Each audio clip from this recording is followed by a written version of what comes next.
The children of Africa, I want to talk with you for a moment, especially the youth. I want to talk about things that nobody's talking about. I want to talk about the operational stuff, the thing that when everything is said and done, and when we are ready, we say we're ready to move Africa, to build a new Africa. Number one, when is that going to start? And who's working on that? Who is organizing that? Is this something that's going to happen in this country, in that country, and in that country? And do you think that is going to work? There are a number of things which I want to bring to your attention, especially the youth. Now, what's my claim to fame?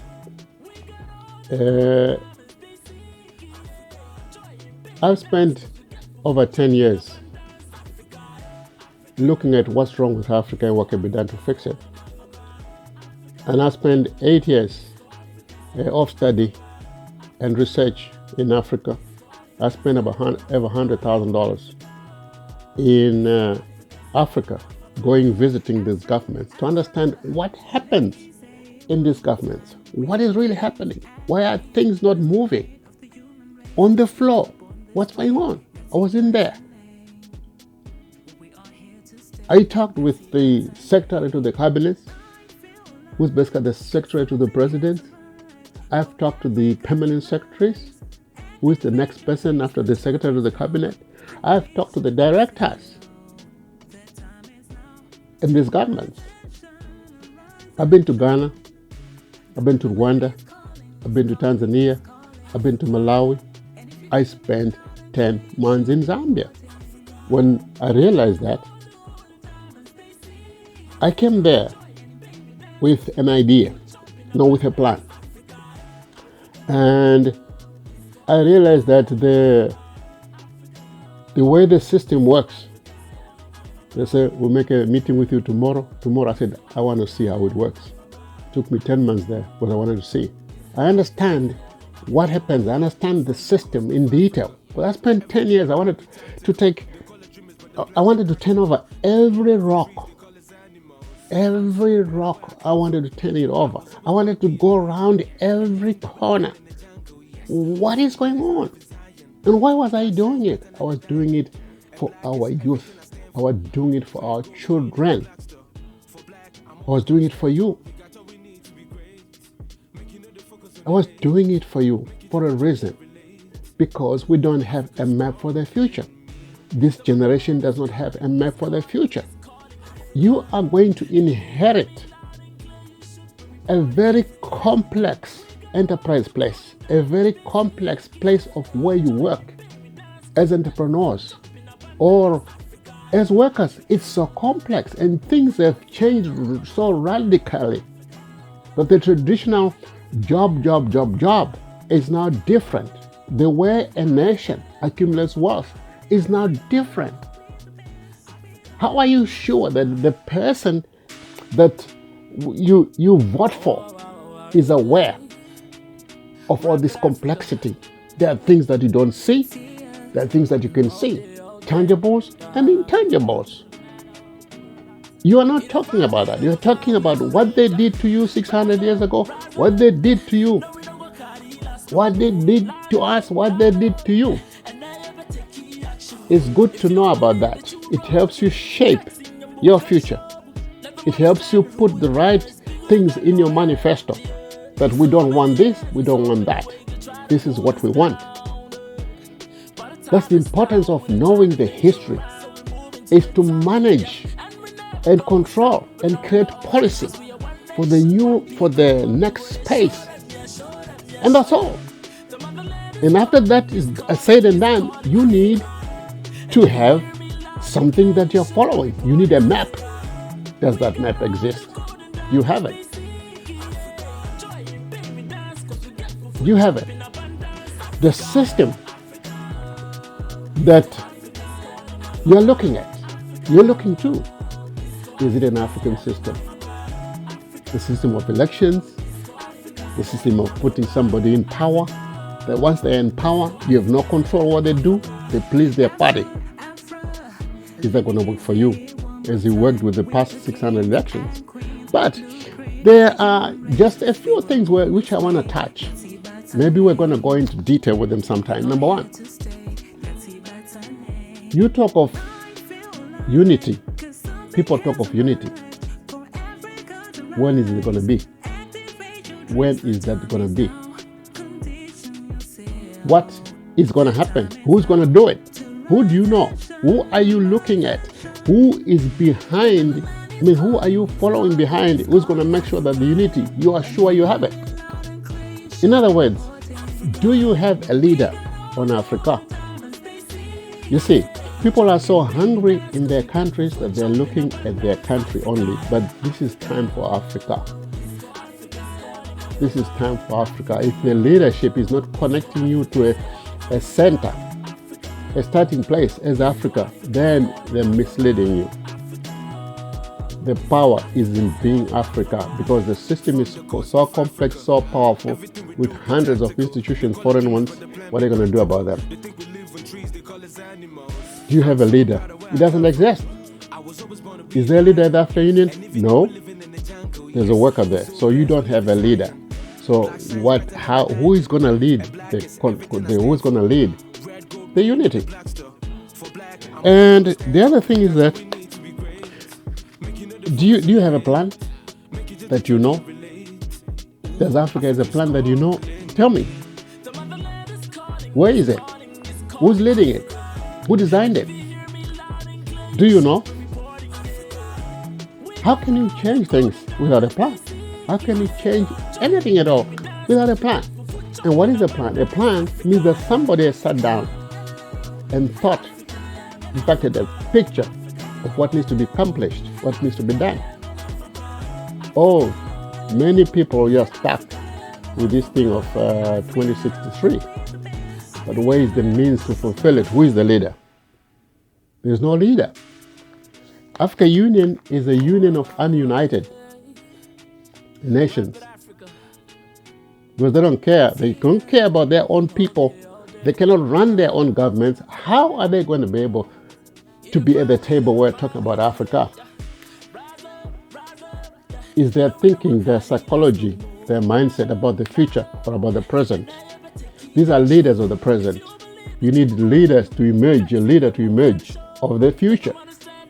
Because it's all about the future of your age. It's not about the present. You don't have to solve any problems. You package your future behind a leader, a transformational leader, a leader who sees the future of the whole of Africa with all the components that fit to make it happen. Where is that leader?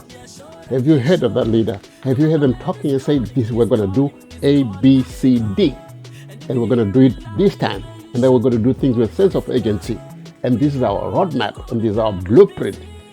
Do you have that leader? Where is the sense of agency? If you don't have a plan, and the Chinese, they come in, they have a plan already. They have plans for the whole of Africa. Isn't it interesting that the foreign nations, the European unions, the other Western nations, the Chinese, they all have very definite plans, especially China got very definite plans. They come in tomorrow, they start going with a project.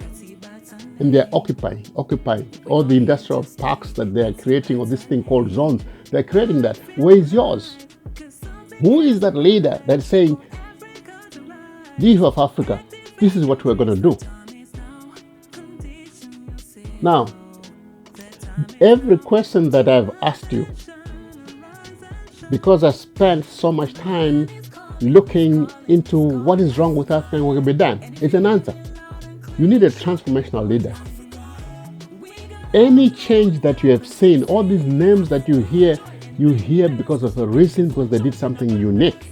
There needs a leader that sees things in a unique way, and that has the capacity to unite the people together, has the capacity to design a program, has the capacity to lead through it, has the capacity and understanding and the sight to see every component that is required to make it work.